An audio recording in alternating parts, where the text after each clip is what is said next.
معاشرے میں عالم کی حیثیت ایسے ہوتی ہے جیسے شریعت کے نگران کی حیثیت۔ امام شاطبی رحمۃ اللہ علیہ الاعتصام میں لکھتے ہیں الفقی موقع بمن اللہ تعالی لشریعت محمد صلی اللہ علیہ وسلم، کہ جو عالم ہے نا وہ اللہ کی طرف سے نبی کی ڈیوٹی ادا کرتے ہوئے امتی ہونے کی حیثیت سے شریعت کا نگران ہوتا ہے۔ تو بس ہماری طرز اس طرح ہونی چاہیے، اور عالم بن جانے کے بعد ایک بات ہمیں ذہن میں یہ رکھ لیں کہ ہم اپنے علاقے کے جتنے عوام ہوں ان کو اپنے کے ساتھ جوڑنے کا طریقہ پیدا کریں۔ اور جڑیں گے کیسے؟ ہم اب خواص میں بیٹھا ہوں نا تو میں ایک دو باتیں کہوں گا۔ ہم میں غلطی ہے، وہ غلطی یہی ہے کہ ہم ایک حدیث پاک کی طرف توجہ نہیں کرتے۔ رسالت مآب علیہ السلام نے فرمایا کلم الناس علی قدر عقولہم، لوگوں سے وہ بات کرو جو ان کی عقل کے موافق ہو۔ تو عوامی لہجے میں بات کرنا یہ ہمارے ہاں فقدان ہے، ہم عوامی لہجے میں بات نہیں کرتے۔ ابھی مولانا کہہ رہے تھے نا کہ آپ بڑے مدارس کے جلسوں کے آخری خطیب ہیں، میں سمجھتا ہوں اللہ کے فضل کے بعد یہی وجہ ہے کہ میں عوام سے عوامی لہجے میں بات کرتا ہوں۔ بیٹا اب اٹھنا نہیں، ٹھیک ہے؟ ہاں، عوام سے عوامی لہجے میں بندہ بات کرے۔ اگر ہم عوام سے عوامی لہجے میں بات کریں گے تو یہ بات ذہن میں رکھیں، عوام ہماری بات کو سنیں گے۔ جب ہم بات ایسے کریں جو عوام کی سمجھ سے بالا تر ہو تو لوگ ہمیں مولوی تو مانیں گے کہ مولوی ہے، بڑا تگڑا آدمی ہے، لیکن باتیں وہ کرتا ہے جو ہماری سمجھ سے بالا تر، اس سے پھر عوام جڑتی نہیں۔ میں ایک مسجد میں گیا، وہاں جمعہ نماز پڑھایا تو وہاں کے ایک مقتدی صاحب مجھے بعد میں ملے، مجھے کہنے لگے میں نے آپ کا ماتھا چومنا ہے۔ میں نے کہا کیوں، میں نے کون سا تیر مارا ہے؟ کہتے ہیں یار آج مجھے جمعہ کا بیان سمجھ آیا۔ میں نے کہا آپ سفید ریش ہیں، آج تک آپ کو کوئی بیان سمجھ نہیں آیا؟ میں نے سمجھا مذاق کر رہے ہیں، تو وہ سیریس تھے، کہنے لگے جی مجھے آج تک سمجھ نہیں۔ میں نے کہا کیوں؟ کہتے ہیں ہمارے امام صاحب اتنی مشکل تقریر کرتے ہیں تو میں گنتا ہوں کہ اس طرف شاہتیر کتنے ہیں، اس طرف ٹیارن کتنے ہیں، مسجد کے دائیں کتنے ہیں، بائیں، مجھے سارے حفظ ہیں، بٹن کتنے ہیں، کھڑکیاں کتنی ہیں، ٹیارن کتنی ہیں، سب کچھ مجھے پتہ ہے، لیکن مجھے ان کی تقریر نہیں سمجھ آتی۔ تو یہ ہمارے اندر غلطی ہے کہ ہم عوام سے عوامی لہجے میں بات نہیں کرتے۔ میں ایک جملہ اس پر سمجھاتا ہوں۔ ایک جگہ میں بیٹھا تھا، بات چل رہی تھی، تو ہمارے ایک مولوی صاحب بیٹھے تھے، ایک شخص دنیا دار آیا اور اس نے آ کر کہا کہ حضرت ہم کچن میں تھے تو کچن میں ایسے ہوگا۔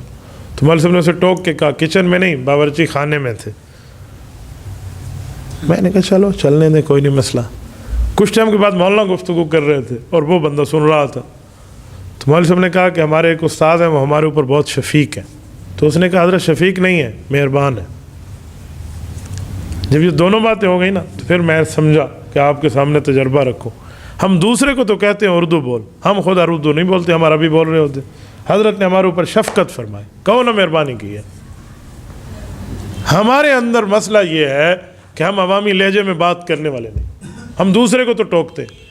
حالانکہ گفتگو میں اگر کوئی انگلش کا لفظ آ جائے، شریعت کے مسائل سمجھاتے ہو تو یہ کوئی برا نہیں ہے، یہ برا نہیں ہے، غلط نہیں ہے۔ آپ کہیں گے کیسے؟ میں آپ کو ایک مثال دیتا ہوں۔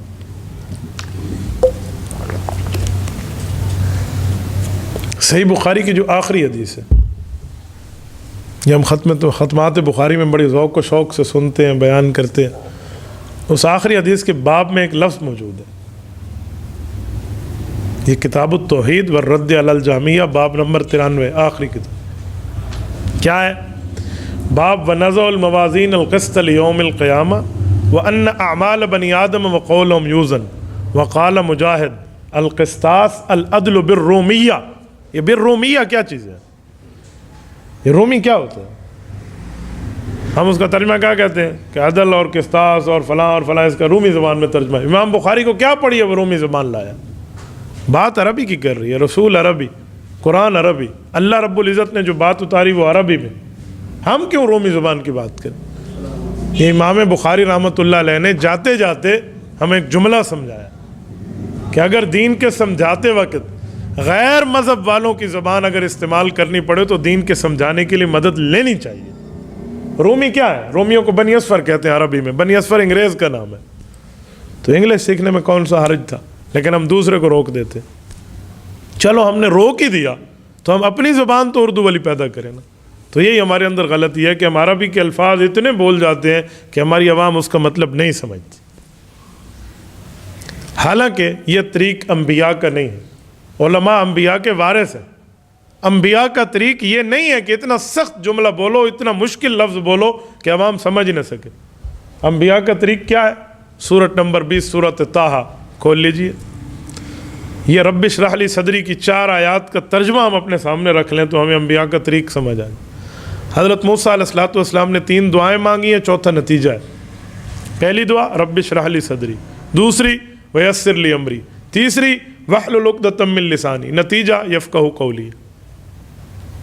اس کا ترجمہ ہم وہ کرتے ہیں جو لفظوں میں لکھا ہوا ہے، وہ درسگاہ کا ترجمہ ہے، عوام کا نہیں ہے۔ اللہ میرے سینے کو کھول دے۔ سینے کو کھولنے کا کیا مطلب ہے بھائی؟ عوام میں بتاؤ سینہ کا کھولنا، ایک ہے بوتل کا کھولنا، ایک ہے سینے کا کھولنا، اس میں بڑا فرق ہے۔ ایک ہے قسم کھانا، اس سے روزہ نہیں ٹوٹتا، ایک ہے کھانا کھانا، اس سے روزہ ٹوٹتا ہے۔ کھولنے کا مطلب بتائیں نا عوام میں، میرا سینہ کھول دے، کیا شرح صدر کسے کہتے ہیں؟ ہم عوام میں جملہ نہیں سمجھاتے۔ ویسر لی امری، اللہ میرے کام آسان کر دے۔ موسیٰ علیہ السلام کام مشکل تھے، کیا آسان کر دے؟ واحلل عقدۃ من لسانی کا ایک ہی ترجمہ کرتے ہیں کہ موسیٰ علیہ السلام کی زبان پہ لکنت تھی، وہی ختم کرانا چاہتے تھے۔ چلو وہ ایک نبی کی زبان پہ لکنت تھی، تو آپ ہماری زبان پہ تو لکنت نہیں ہے، ہم کیوں پھر یہ پڑھیں؟ ہم تو ٹھیک بول رہے ہیں۔ تو بھائی وہ کریں جو عوام کو سمجھا سکے۔